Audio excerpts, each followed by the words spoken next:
Sarah Payson Willis was born July 9th, 1811 in Portland, Maine, the fifth of 9 children. She showed extreme promise as a writer from an early age, publishing in her father's periodical, The Youth's Companion. She married 3 times, first to Charles Harrington Eldridge, a Boston banker. This marriage produced 3 daughters, and from all appearances was a happy marriage. Unfortunately, she suffered the loss of her sister Ellen in 1844 and her husband in 1846. She remarried Samuel Farrington for financial security and was married for only 2 years before leaving him. Her husband was purportedly jealous, and the marriage was not a happy one. Her husband divorced her in 1853. She started using the pen name Fanny Fern around 1851. She was successfully supporting herself and her 3 children with her writing. She was sabotaged professionally by her brother Nathaniel, who, upon finding that she was the writer hired by his newspaper, refused to publish any of her work. She overcame this rejection and continued to write, finding work for her other brother, Richard, the musical work and Times. Her first novel, Ruth Hall, A Domestic Tale of the Present Time, was published by Fern in 1854, catapulting her into fame. This novel reflected her life in that it was about a woman whose beloved husband dies, leaving her to try to make her way in the world with no help from her family, including a publishing brother who turns his back on her. This novel was popular for itself and for the mirroring of Fern's life, when it became known that she was the author and her brother Nathaniel was one of the villains of the piece. In 1856, she published the first of her $100 per article works in the New York Ledger, marking her as the best paid newspaper writer in America. 1856 was the year Fern married for the third time.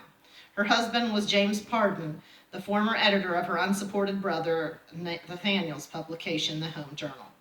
Parton had resigned when Nathaniel had refused to allow any further publication of Fern's work.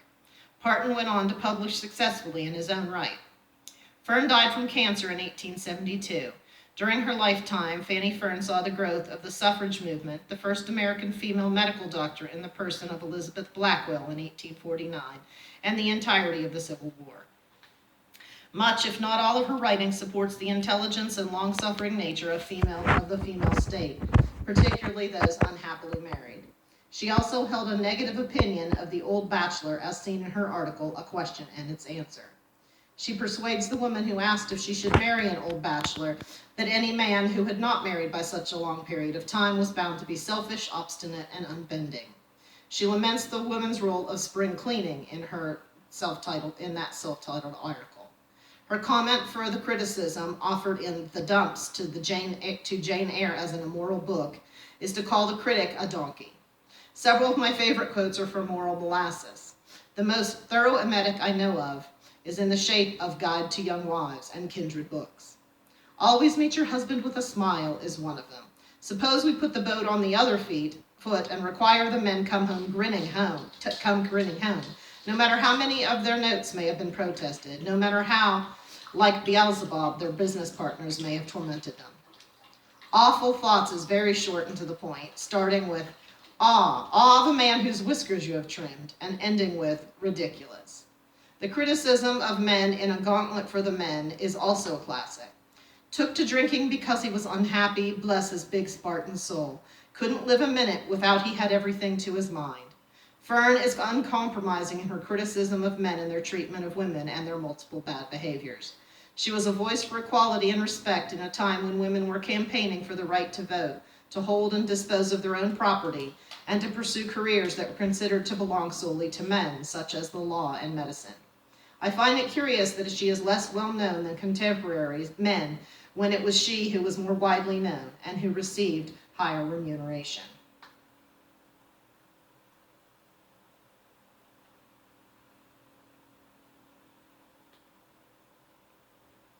My first annotation is from Getting It the Wrong Way on page 272. MS is an abbreviation for manuscript. The second is from the same article, N'importe, page 275. It is French. Literally, it means it is not important. Colloquially, it's used as it doesn't matter.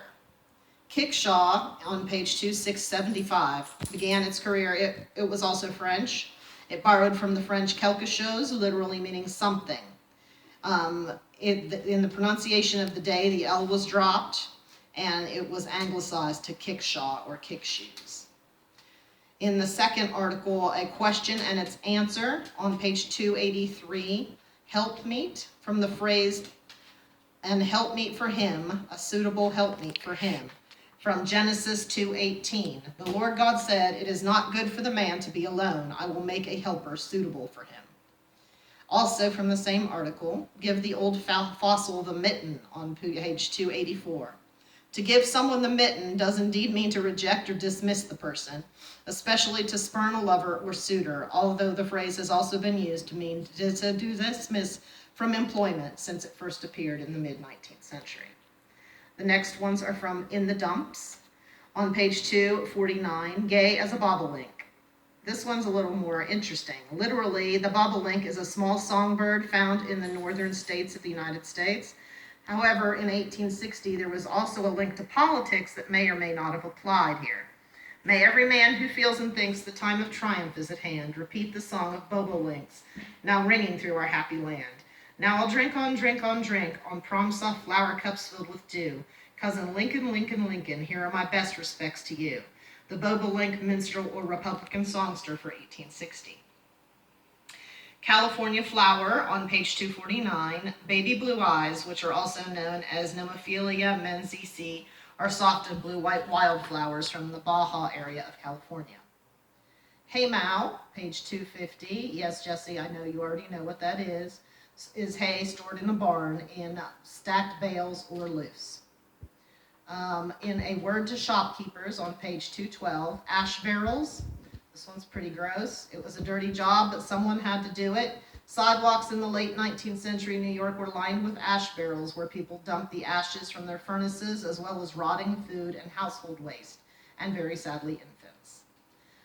Mammon from page 214 is from the New Testament. Literally, it means riches or material wealth when it is not capitalized. It is from Matthew 6:24 and Luke 16:9, 11, and 13. When it has a capital letter, it is a personification of riches as an evil spirit or a deity. From Moral Molasses, on page 210, we have nostrum, which is a medicine sold with false or exaggerated claims and with no demonstrable value, and emetic, which is something which causes vomiting. In the headache, page 85, pertinacious, holding tenaciously to a purpose, course of action, or opinion, resolute, stubborn, or obstinate, extremely or objectionably persistent. In Come On Macduff, I think this one's the most interesting, that the story by Rosa was probably written by Fanny Fern on page 94. I believe this refers to the writing of Rosa Mulholland and her book titled Not to be Taken at Bedtime and Other Strange Stories, which was Gothic and would have been very unpopular at the time.